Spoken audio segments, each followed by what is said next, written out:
ஒரு செங்கல்லோடவே நிற்குது. ஆனா நம்ம மாண்புமிகு தமிழ்நாட்டின் முதலமைச்சர்கள் சொல்லிட்டு 1000 படுக்கைகளுடன் கூடிய மருத்துவமனையை 430 கோடி ரூபாய் மதிப்பீட்டில் 18 மாத காலத்தில் கட்டி தந்திருக்கிறார். நான் இந்த காஞ்சிபுரத்திலிருந்து பேரறிஞர் பெருந்தகை அண்ணா அவர்கள் இந்த இயக்கத்தை உருவாக்கிய பெருமகனாரின் புனித பூமியிலிருந்து சொல்லுகிறேன். அந்த மருத்துவமனையில் இருக்கிற மருத்துவ கட்டமைப்புகளை போல இந்தியாவில் வேறு எந்த அரசு மருத்துவமனையிலும் அந்த மருத்துவ கட்டமைப்புகள் இல்லை. நீங்கள் இந்தியா முழுமைக்கும் உருவாக்கி கொண்டிருக்கிறோம் எய்ம்ஸ் என்று சொல்லுகிறீர்களே, எந்த எய்ம்ஸ் மருத்துவமனையிலும் இந்த மருத்துவ கட்டமைப்பு இல்லை. அங்கே டபுள் பலூன் எண்டோஸ்கோபி இருக்கிறது, ஆட்டோ எம்ஆர்ஐ இருக்கிறது, அதாவது ஹை அண்ட் கேத்தலாப் அமைப்பு இருக்கிறது. அது மட்டும் இல்ல, ஒரு 76 பேவாஸ் என்று சொல்லக்கூடிய கட்டணை படுக்கை அறைகள் இருக்கிறது. இந்த மாதிரியான வசதிகள் இந்தியாவில் வேறு எந்த அரசு மருத்துவமனையிலும் இல்லை. மாண்புமிகு தமிழ்நாட்டின் முதலமைச்சர்களுடைய வழிகாட்டுதலோடு 2 நாட்களுக்கு முன்னால் தான் அதே வளாகத்தில் வயது மூத்தவர்களுக்கான ஒரு பிரத்யேக மருத்துவமனை, இந்தியாவின் முதல் மருத்துவமனை இன்றைக்கு அங்கே திறந்து வைக்கப்பட்டிருக்கிறது. நம்ம மக்கள் நல்வாழ்வுத்துறை அமைச்சர் அவர்களே சாட்சி. பல்வேறு நலத்திட்டங்களை இன்னும் மேலும் மேலும்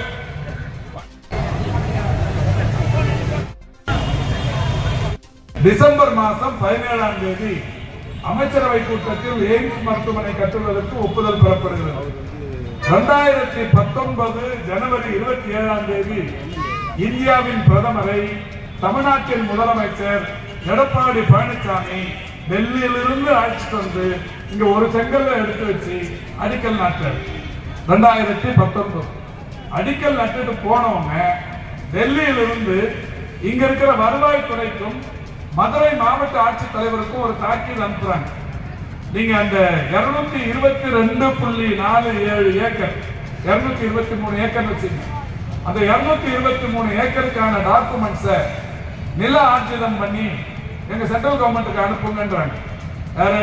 நரேந்திர மோடி வந்து அடிக்கல் நட்டுட்டு போனதுக்கு அப்புறம் இது முடிஞ்ச உடனே இங்க இருக்கிற எடப்பாடி பழனிசாமி தலைமையிலான அரசு 2020 நவம்பர் மாதம் 3ஆம் தேதி இங்கிருந்து அந்த நில ஆர்ஜிதம் பண்ணி இந்த டாக்குமெண்ட்ஸ் எல்லாம் டெல்லிக்கு அனுப்பி வைக்கிறாங்க.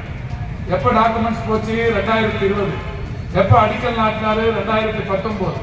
இப்ப 2024 சொல்றாங்க நீங்க நில ஆர்ஜிதம் பண்ணி தரலன்றாங்க. நில ஆர்ஜிதம் பண்ணி தரல அப்படின்னா ஒரு பிரதமர் யாருக்கோ சொந்தமான இடத்தில் வந்து அவர் எப்படி அடிக்கல் நாட்ட முடியும்? ஒரு பிரதமர் ஒரு நிகழ்ச்சியில கலந்துக்கிறாருன்னா 1000 இது வரும், என்கொயரிஸ் வரும். இந்த இடத்துக்கு வராங்க, இந்த இடம் சரியான இடமா? இந்த மேடையை 100 பேர் வந்து எட்டு வச்சு பார்ப்பான். அவர் மேல யாருன்னா தாங்குமா? இந்த படி அவருக்கு சரியா இந்த 4 இன்ச் இருக்கா 3 இன்ச் இருக்கா ஒவ்வொரு ஸ்டெப்புமே தாங்கிறதுக்கு எல்லாத்தையும் பார்ப்பாங்க. ஆனா ஒரு பிரதமர் அழைச்சிட்டு வந்து முதலமைச்சர் அழைச்சிட்டு வந்து எய்ம்ஸ் மருத்துவமனைக்கான அடிக்கல் நாட்டாரு. ஆர்ஜிதம் செய்யப்படாத நிலத்தில் ஒரு பிரதமர் எப்படி அடிக்கல் நாட்டாரு? ஆர்ஜிதம் செய்யப்படாத ஒரு இடத்தில் அடிக்கல் நாட்டுவதற்கு பிரதமரை முதலமைச்சர் எப்படி அழைத்து வர முடியும்? இதை நாங்க கேட்கிறோம். இதுக்கு பதில் இல்லை. நிர்மலா சீதாராமனும் பதில் சொல்லல. 2 நாளுக்கு முன்னாடி பிடிஆர் கேள்வி கேட்டுக்காருல, அவரும் பதில் சொல்லல. அதுக்கு செலவு பண்ணிருக்கிறது ஒரு 15 கோடியில காம்பவுண்ட் கட்டிருக்கிறாங்க. ஒரு செங்கல் வச்சு வந்து அடிக்கல் நாட்டினாங்க. இப்ப இவரு என்ன சொல்றாரு? மரம் நட்டல.